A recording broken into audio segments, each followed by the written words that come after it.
Next on Max TV, we take a look at Boxing After Dark, and Darchinyan blows out Kirillov, and we also have news and notes coming up on the next round. And welcome to the next round. Steve Kim joined as always by the editor-in-chief of Max Boxing, Doug Fisher. Another jam-packed show. We begin Boxing After Dark from Las Vegas for the vacant IBF welterweight title. Joshua Clottey with a technical decision in 9 rounds over Zab Super Judah. Your scores at the time of the stoppage, 87-84, and 2 scores of 86-85, all for the hitter, Joshua Clottey. Doug, here's what I think. There's no doubt in my mind Zab Judah tried to rock him on his way out of the fight, but the right guy won. Judah was fading, Clottey was coming on, he had to fight his way, and I really believe, judging by those HBO replays, the cut was obviously caused by a clean right hand from Joshua Clottey. Was it a right hand or was it a left uppercut? It was a right or left uppercut. I think it was a left uppercut because it was to the right eye, above the right eye of Zab Judah. It was a terrible cut, but you know what? I don't think Zab Judah's vision was immediately obscured by the blood or by the blow. I think the only point of controversy here is that it was pretty quickly determined to be the result of a headbutt, and there were no clashes of head, at least that were captured by HBO's cameras. To me, it was the type of performance that we've come to expect from Zab Judah, a quick start, and if you can't get rid of the guy, he fades, he runs out of ideas. And I actually thought by as early as the 3rd round, Joshua Clottey, once he decided to let his hands go a little bit more and to apply a little bit of pressure, I thought he was gradually, systematically beating up Zab Judah. By the end of the 4th round, Zab's face, even before the cut, was looking worse for wear. Doug, here's the thing about Joshua Clottey. His mentality is to be a little bit more cautious in terms of moving his hands, and I think what everyone else would like.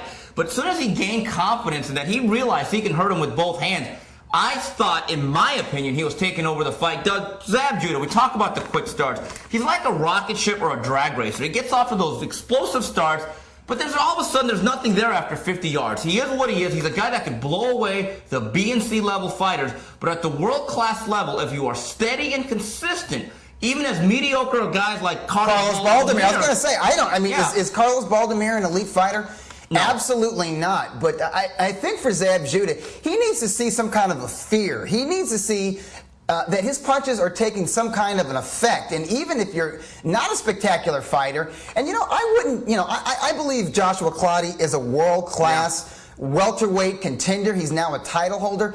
I'm not sure if he's top 5 at 147 pounds. I might put Margarito, Cotto, Williams, Mosley, and Carlos Quintana ahead of the hitter. Maybe the hitter is number 5. What I'm saying is he's not a pound-for-pound elite level fighter. And I think that's really, somebody wrote me to the mailbag and he said that, what Zab Judah is he's an elite gatekeeper. If you beat him, you're elite. I'm not so sure of that because I would not consider Joshua Clottey to be an elite fighter, and I would not consider Carlos Baldorio to be an elite fighter. What they are, they're durable, and they're steady, and they're confident. And I think when a fighter can take Zab's heat, and he shows confidence, and he lets Zab know that he's in for the long haul, Zab loses confidence. That's very, very, very reminiscent of another fighter from Brooklyn by the name of Michael Gerard Tyson. Maybe something's in the water there in BK. You know what I'm saying? Here's the thing about Joshua Clottey. I think he does have some confidence issues, but what he is physically strong and sturdy, like most fighters who are Ghanaian. The thing about Clottey is, again, even in between rounds, he's having his arm massaged by Miguel Diaz because he may have a torn or a slight pull of his left bicep or his right bicep. They're not sure. Here's the thing about Joshua Clottey. He's got to understand, fighters get injured in the ring. It's the nature of the business. And going back to that Margarito fight, when he made such a show of telling everybody that his hands were about to fall off, mental toughness, though, I think is a weakness of Joshua Clottey. Does not have a great poker face in there. Well, he does against the likes of Zab Judah. He doesn't against the likes of Antonio Margarito. But Antonio Margarito, as we well know, is in a rare class when it comes to durability, toughness, and gameness, Steve. Margarito went in just as banged up, if not more, is Josh Clottey. All the talk during the fight and after the talk was on Josh Clottey's hands. I think Josh Clottey makes a very good B-side to Paul Williams, to Miguel Cotto, to Kermit Cintron, and of course Antonio Margarito, because they have a past history. They fought in December of 2006. However, I don't want to see a rematch between Margarito and Clottey in December of 2008 if Clottey has a built-in excuse up with a torn bicep. I want him to be 100% healthy. I want him to say the week of the fight, I'm 100% healthy, no excuses. So that win, lose, or draw, we're not the focus is not on an injury rather than the fight itself. I couldn't agree with you more, and now I'm hearing some speculation that maybe Judah fought well enough and hard enough in the nature of this loss that maybe if Clottey can't get in there November 1st against the Tijuana Tornado, that Zab Judah gets this assignment. Doug, I'm going to tell you right now. It's not fair to a lot of welterweight contenders. I am the president of the Tijuana Tornado fan club. If they make the Judah fight, I will be first in line to be critical of that matchup. Zab Judah positively, absolutely does not deserve a big fight. Yes, he fought hard. Yes, he was gutsy. Doug, last time I checked, that's one of the prerequisites for getting into the ring. Guess what, Doug? You're supposed to fight hard when you're on HBO making that money. Well, here's the deal with Zab Judah. He was the undisputed welterweight champion of the world. He got outworked in January of 2006 by Carlos Baldomir. What happened? He got a showdown, $1 million showdown with Floyd Mayweather. And he also got to keep that IBF belt. Coming off that loss, he got a shot at WBA title holder Miguel Cotto. Now, he was gutsy. He lasted into the 11th round, but he lost. And he really wasn't competitive after 3 or 4 rounds. What happens? He looks actually mediocre, beating 2 journeymen, and he gets an IBF title shot. Oh, no, I'm sorry. He gets a shot at Shane Mosley. Right. That fight falls out because of bizarre circumstances, and then from that he gets a shot at the vacant IBF title against a bona fide top 10 contender in Joshua Clottey. Zab Judah has had enough breaks at 147 pounds. If he were to get a shot at the Tijuana Tornado, Steve, I think that would be a huge slap in the face to guys like Paul Williams. Well, Paul Williams, but even Luis Collazo. Yeah. Doug, here's the thing. We used to joke, or I used to joke specifically about 7-8 months ago that Zab Judah, if he loses any more fights, may be getting a shot at Vladimir Klitschko. But as you just said right there, that would be a miscarriage of justice if Judah Margarito would happen next, like some people are speculating, and it's something that simply should not happen. Does Margarito deserve an opportunity to cash in and make some money? Absolutely. But that fight on these circumstances is an absolute travesty. But I do think Claudia Margarito is an interesting fight, and I'll tell you why. For as much punishment as Miguel Cotto took, Doug, Margarito also went through the meat grinder to a certain degree. I think it's a hard physical fight. Coming off of that Cotto fight, Miguel Cotto was banged up, but so was Antonio Margarito. So Margarito Clottey, based on the history that they've had and the claims made by Clottey, I want to see that fight November 1st. I think that's a terrific fight. But like I said, I want Clottey to give the boxing world a clean bill of health. I want him to tell us reporters and tell the boxing fans and tell Margarito, eye to eye, man to man, hey, the bicep is healed and I am ready to fight. I don't want any excuses because I think people have made a little bit too much out of those hands injuries, Steve, from their first fight. But I do think it's a terrific matchup, and it's really one of the 3 marketable and suitable matchups at 147 pounds for the Tijuana Tornado. I think the first choice is Paul Williams. The second choice would probably be Shane Mosley because of the name recognition. And then there's Josh Clottey because of their past history and because of the fact that Clottey's combination of physical strength, defensive prowess, overall durability and gameness makes him a bona fide welterweight contender. Doug, one thing I want to talk about is the refereeing. Robert Byrd is a good, solid veteran referee, but this is one of the things that I don't like. To me, Zab Judah conned his way into that fight being stopped. He acted in a manner where Robert Byrd didn't see a headbutt, but because of the way he acted, he said, okay, let me stop the fight.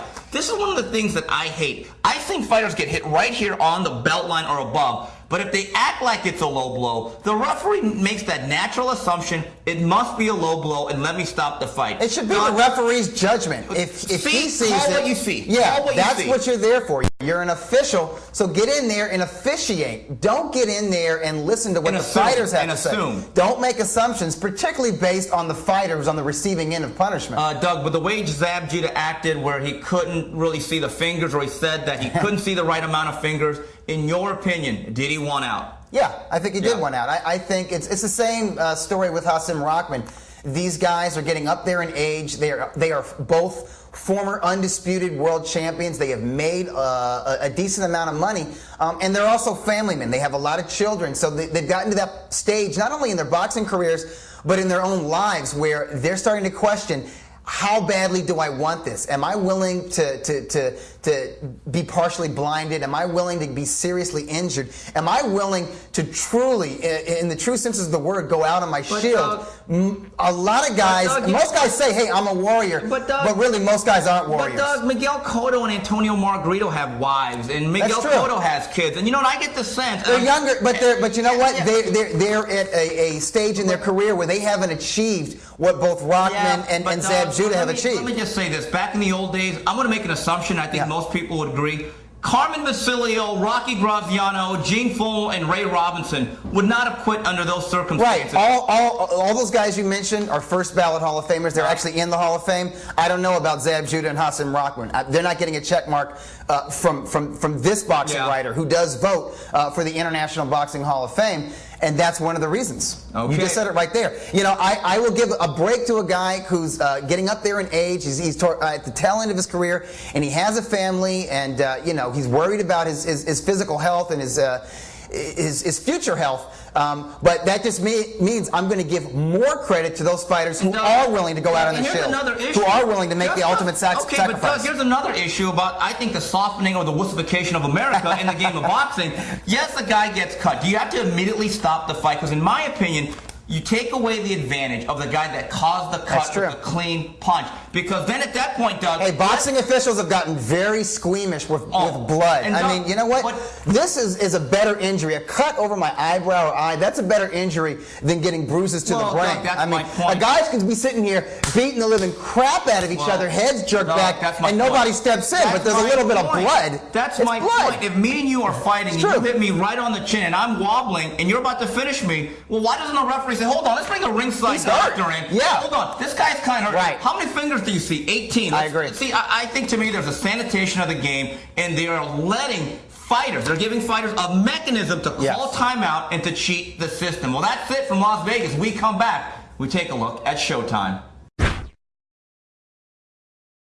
We are back. Round number 2 of the next round. Steve Kim, Doug Fisher talking boxing from Tacoma, Washington. It was showtime for the IBF Junior Bantamweight title. We have a new champion. Vit Darchinyan blows out Dmitry Kirillov in 5. And super middleweight prospect Andre Dirrell with a TKO in 4 over Mike Pascal. Doug, here's the thing. I thought Kirillov had the tools to counterpunch in the box's way to victory. Doug, he lost a step, didn't have the quickness, did not have the ability to pull the trigger, and Doug, he got steamrolled. Yeah, you know, I think even Kirillov in his absolute prime, let's say this fight was made 3 years ago or 4 years ago, I think he would have had trouble with the size and power and unpredictable, awkward nature, the style of Vit Darchinyan, for the simple fact that he doesn't have the physical strength. He doesn't have the size.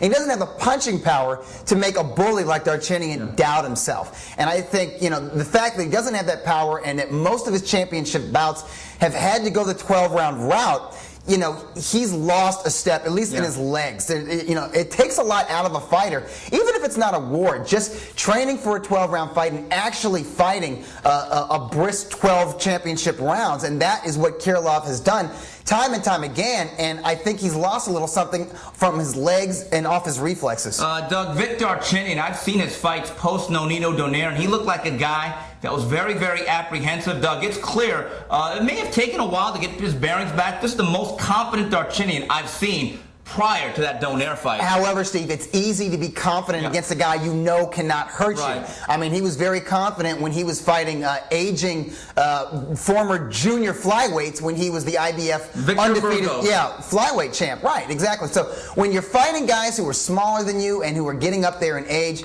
It's easy to be confident. I want to see what he looks like against a Fernando Montiel, whose speed, technique, and punching power will give him a lot of trouble. And of course, Christian Maharis, a guy I think is a top 10 pound-for-pound player. Doug, I've been told by very reliable sources, Nonito Donaire is having problems making 112. He is currently the IBF champion in that weight class. I have been told there's a very good chance within a fight or two he'll be at 115. I think he belongs there. 2009, I want to see the second edition of Donaire Darchinyan. That's a terrific fight.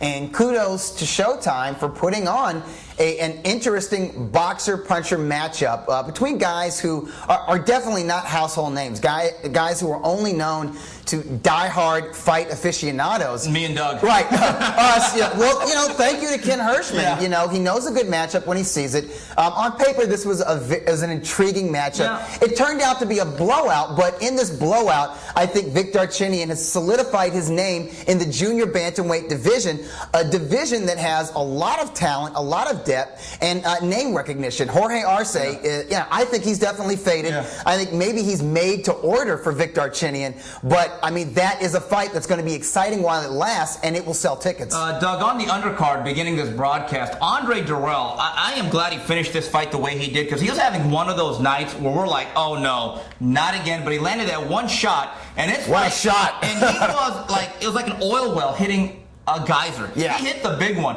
And here's the thing, Andre Dirrell was way too talented for Pascal, and I think he knew it. Yeah. And I have a feeling if he didn't land that shot, we'd be talking about what a dreadful 10-round decision that was.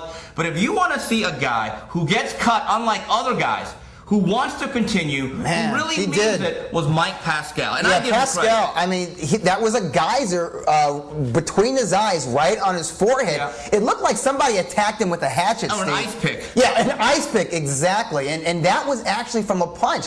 It's the kind of gash, bleeding gash, that is normally the result of clashing heads. Yeah. But it was actually leather to flesh pressing against skull that split that skin open. Kudos to Pascal, but however, I think that fight was legitimately stopped. Yeah. That was going to get really gruesome. Here's my point, though. You have a cut man. Maybe give him the rest of the round and give the cut man a chance. Him the rest of the round? The kid was actually very competitive. He was. Giving Dirrell He's at the end of the third round. So you get a minute. That's why you have cut men. And folks, it's blood. Last I checked, this is not gymnastics. This is not soccer. This is not chess. Why is everyone so squeamish and overreacting to the sight of blood? Yeah, it depends on the kind of cut, but some cuts you worry about, is it going to be like somebody getting maimed in there? But you know what? You're right. It was on the forehead. Right. It wasn't on the eyelash where it's like he's going to lose an eyelid and he's going to require plastic surgery. Doug, the worst that would have happened, the gash would have got bigger. It would have bled more. Then they stop it. He winds up having to have 70 stitches instead of 65 Doug, stitches. Here's the thing. You know what I'm saying? I really believe in this day and age, and I'm not saying the old ways were always better when guys were allowed to just take beatings until the guy absolutely collapsed, but I really believe a situation where Rocky Marciano has his nose split open by Ezra Charles, and it was on the nose, but there was so much blood, and it was a hideous-looking injury. Have you ever seen pictures of it? People were almost fainting. Split right between the nostrils. In this day and age, they stopped that fight. Oh, yeah, immediately, But that was the 50s, and everything was a lot harder. We're talking, well, we are. With number one, Rocky Marciano, you're talking about an all-time great. Right. And you're talking about the 50s, the golden age of boxing, and those guys who were fighting in the 50s, they were children of the Great Depression. They were hardcore. I mean, when they were coming up, children worked, 20 hours a day. Yeah. They were crawling into, small spaces in factories and getting maimed and chewed up, and that was just part of life. You're absolutely right. We have gotten a little more civilized. And I'll tell you what, if Pascal wasn't, basically, he had an undefeated record, but he was a club fighter. Yeah, he was a built-up regional club fighter. If he was a champion, I would have complained about that stoppage. But the fact that he was who he was, I didn't have a problem with the stoppage, but I agree.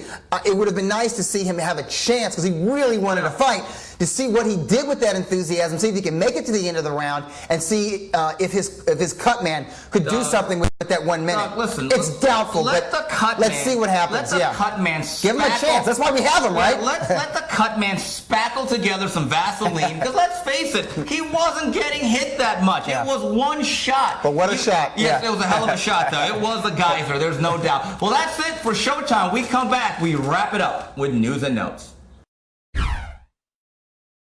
And we are back on the next round. We wrap it up with news and notes. This past Friday night, another edition of Showbox.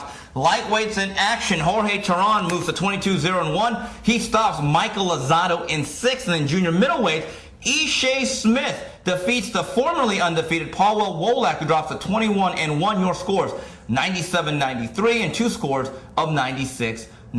Doug, Jorge Terán seems like a pretty good prospect, but I kind of think he's a poor man's Chico Corrales. Tall guy who doesn't like to work from a distance. Gives up his height and his reach. But he doesn't have quite the ability to turn over his punches from short distances. Well, he doesn't have one-punch knockout power. He's got decent pop. I think he's got good skill and technique. I think Mark Breland's doing a pretty good job with the young man, and I like what I heard from Breland in between rounds. I thought, for 3 or 4 rounds, like an amateur distance, he boxed like an amateur, and he did quite well. He was the taller guy. He utilized his jab. He looked very sharp against Michael Lozado, who let's face it, I mean, he's a guy who shouldn't be fighting at lightweight. I think Lozado can make featherweight, to be quite honest. But he is a tough Mexican brawler, a guy who comes to fight. And he made it a fight for the last 2 rounds of that bout because Terán gave up his height. He willingly engaged in the inside, and I thought he was very lucky that Lozado was not a puncher. Yeah, I think Terán is a pretty good-looking prospect, but I think that in terms of a title shot and going up to the world-class level, it's going to be longer than it is shorter. I think he's a long-term developmental plan. Doug, Ishe Smith is a guy that really has a great ability to believe in himself, but then as the fight goes on, you can kind of see him unraveling. Paulo Wolak is a tough, rugged guy, but this wasn't exactly Antonio Margarito-like pressure, and I tell you what, I would have loved to have seen this fight be scheduled for 12 rounds. Yeah, I still thought out of 10 rounds, I scored 7 rounds for Ishe Smith. Wallach, to me, he is a built-up regional attraction. He's not a bona fide prospect. I view Ishe Smith as a gatekeeper, Steve. If you beat him, you're a real prospect. You have the potential to be a contender. If you lose to him, you probably weren't meant to be a world title challenger one day.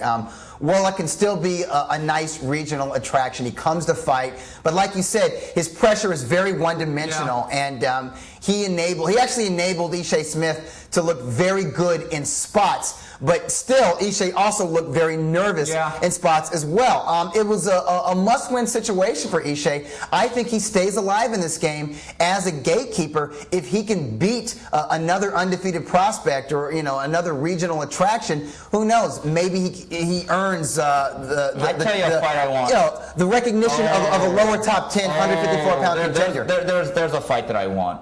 Alfred Angulo? Absolutely. Oh, God. Because he thinks all Mexicans are slow and I could do this and that. I remember listening to Ishe after one of the Margarito fights. I happened to be near him. I remember him just ripping Margarito, and I'm thinking to myself, you know what Margarito would do to you with 18-ounce gloves? So I want to see him fight on HBO. Angulo fights October 4th Andre Serkan, who's basically another version of Paul Wolak. Exactly. It's a very tough fight. I think Angulo stops Serkan late.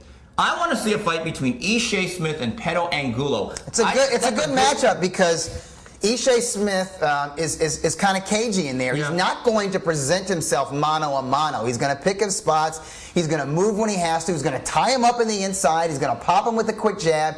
He's going to try to time him with uppercuts. It's a boxer pressure fighter matchup, and we'll see how tough Ishe Smith is, and we'll see if Ishe's analysis or theory on Mexican fighters holds true, and we'll see how Alfred Angulo deals with a experienced boxer. The only guy that would want that fight more than me is probably Gary Shaw for other reasons. Taking a look a look at the fight review. Wednesday night fight, Sebastian Lujan, 10-round decision over Jose Luis Castillo. Telefutura, David Lopez and Johnny Gonzalez rack up easy victories. And on Friday night fights, an upset, the Road Warrior, Dio Miranda with a split decision in 10 over Sebastian Demers. In the immortal words of Boys to Men, for Jose Luis Castillo, it's the end of the road. It is the end of the road. It is the end of the road. He needs to stop. The longer he fights, number one, he's just jeopardizing his health. And number two, he's tarnishing what has been a very good legacy, at least as a 135-pounder. It's very clear to me that war with Diego Corrales in May of 2005. Neither guy came out the same. Neither guy was ever the same. Corrales was visibly, physically disrupted for the rest of his career and his life. And Castillo never made 135 pounds after that, which lets me know that his body was just through. It had to recover, and the way it recovered was putting on weight. The problem is he stayed at 135 so long that it's a tremendous struggle for him to make 140 pounds, and I don't think he can make it. Yeah. And he's not a 147 pounder. He just can't do anything. He can't pull the trigger anymore. Yeah. He doesn't have the regardless of any weight. And his legs just aren't there. Time guys, right? Dio Miranda, I think, is the new Epi Mendoza. Yeah. Kind of a one-dimensional guy that can bang with the right hand. He's a spoiler. I think he's a little more. He's got a better foundation than Epifanio Mendoza, and he's. I think he's just a little more solid all around. I think he's a potential spoiler and maybe a gatekeeper. Doug, I'm glad he won the fight because I thought it was very close. I thought it was close too. Here's the thing: by the fourth or fifth time a guy drops his mouthpiece like Demers did, I don't care if it's accidental. I don't care if it's purposeful. You take away a point. Yeah. That's simple. Taking a look at the fight preview, Wednesday night fight: Albert Sosnowski and Ali Abouali. They co-headlined. Then on Friday Night Fights, Tavoris Cloud takes on Julio Gonzalez. Then on Telefutura, a doubleheader featuring Jose Carita Lopez and good-looking young prospect Alex De Jesus. Doug, Tavoris Cloud, Julio Gonzalez, I think is a good action, good entertaining fight. But Doug, I think Gonzalez needs to be looked at. If you're handlers, I tell the ref, we got an old warhorse. A lot of miles here. This kid's physical. He don't let him take a beating. If the fight is no longer competitive and all Julio Gonzalez is doing is laying on the ropes, looking to land maybe one Hail Mary shot, and he doesn't have that kind of power to pull the fight out. And, Tavoris Cloud is big. He's strong. He's game. He's a good boxer. He's got power in both hands, and he throws a high volume of punches. But he's not a one-punch knockout artist. Despite his record, I think all but one of his fights have been won by knockout. He doesn't get guys out of there with one punch. He wears them down. Gonzalez is too tough for his own good. If he's losing like 3 rounds in a row and his head's getting snapped back, I think the fight needs to be stopped. The corner probably will not do it. Corners don't really do that a lot. It's up to the referee to be a real official in there and look out for the fighter's benefit. Well, this is where a referee has to know the biography of each fighter. Right. One guy's young, know the history. The other guy's old, and Julio Gonzalez has never had an easy fight in his life. And I literally mean that. I think from the very first days as a club fighter, right, and to all the way going to a 12-round world-class participant. Doug, moving on here, Alex De Jesus. Now, everyone knows Juanma Lopez is a guy that was a great prospect, now world champion out of Puerto Rico. Doug, I think De Jesus is in that ilk. I like this guy. I think he's a very good young fighter. I think he's somebody to watch. I'm glad he's on television, and he's just one of these guys. You want to watch him develop from where he is now, and when he gets into the high teens, 17-0, 18-0, when he's like 20-0, let's see him in with the best of his division. Yeah, Puerto Rico, that is a factory line. It really is. There's just a lot of tremendous from bantamweight, I'll say, to lightweight. Between bantamweight and lightweight, there are some really good undefeated young prospects out there right now. 2 guys I'm very high on is Jesus Rojas, a puncher, a little bit one-dimensional, a little bit of a plotter, but a guy who really believes in his power and likes to get guys out of there. And a guy, I believe he's a featherweight. His name is Luis Cruz. He's tall, Steve. I mean, he's like 5'11", very rangy. He's got the frame of a junior welterweight, but he might be able to make 122 pounds. A tremendous boxer puncher. You want to talk about an underrated promoter and a guy that develops young talent and cultivates, and Peter Rivera is not given enough credit. People seem to forget he was co-promoting Miguel Cotto for much of that early career. Same thing with Ivan Calderon, and he's doing the same thing with Rojas and Cruz. And De Jesus. Yeah, and De Jesus. I don't know about De Jesus, but Cruz and Rojas are trained by Evangelista Cotto.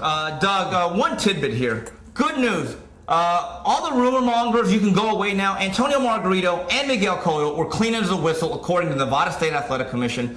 Let's put those rumors to rest forever. And you know what? The Puerto Rican radio station that first put that rumor out there, and El Nuevo Dia, I don't know if it was the newspaper or their website that actually printed that rumor, Shame on you guys. That shows a lack of journalistic integrity. If there is no hardcore evidence and there is no past history that would suggest that Antonio Margarito is basically a cheater and that he has a history of using performance-enhancing drugs, you should not put it out there. Even if you say it's a rumor, it doesn't make it right. And I'll give you an example, Steve. Let's say whoever, whatever the name of that radio show host in Puerto Rico that said that, if I put at the end of a mailbag or one of my columns that this Puerto Rican radio show host, there's no truth to the rumor that he's a child molester, you don't think he would be upset about that? Because I'm tarnishing his name, whether it's true or not. And if he called me up and complained, you think that he would accept the reasoning that, well, I said it was a rumor and I said there was no truth to it? It doesn't matter. I'm still connecting his name with child molestation. And that's terrible to collect an athlete who's always been a clean athlete, who's never had a history of cheating in any way, to connect him with steroid abuse, because now it's connected. Wow. And there's idiots out there who will still bring it up and will still try to spin something out of it. I know, because I get the moronic emails. And there are a lot of gracious Puerto Ricans who had nothing to do with them. That's true. And you absolutely taint it's just all a few. of them. Yeah. And I think that's unfortunate. And Doug, looks like the pay-per-views did very well. How well? What's the estimate? What's the ballpark? If they did about 350, they were doing okay, because Shane Mosley Miguel Cotto was Cotto's best performance on pay-per-view, did about 360. So if they did around 360 to 4, they would have been happy. I'm hearing from inside sources it probably did above 460 to 500. Wow. That's a grand slam for Bob Arum, Cotto, and Margarito. Yeah, but it's a great thing for Antonio Margarito, and it lets HBO as a network know that he's definitely somebody worth getting behind. It definitely sends a message to Bob Arum that not only can Margarito be that guy that Mexicans get behind, but he's also a guy who can put butts in the seats and who can sell pay-per-views. Listen, I don't want to see him on pay-per-view every time he fights, because I'd like to see him cultivate some actual television ratings, but this is very good. And I think it's definitely a sign that Bob Arum with Top Rank and the powers that be at HBO, I think they need to get behind the Tijuana Tornado. And there are reports that Margarito's next fight will be at Dodger Stadium, and it'll be the most offense in that stadium this year, I'll tell you that much. Well, that's it for this week's edition of TNR. On behalf of Doug Fisher and the rest of Max Boxing, to the next round, goodbye, everybody.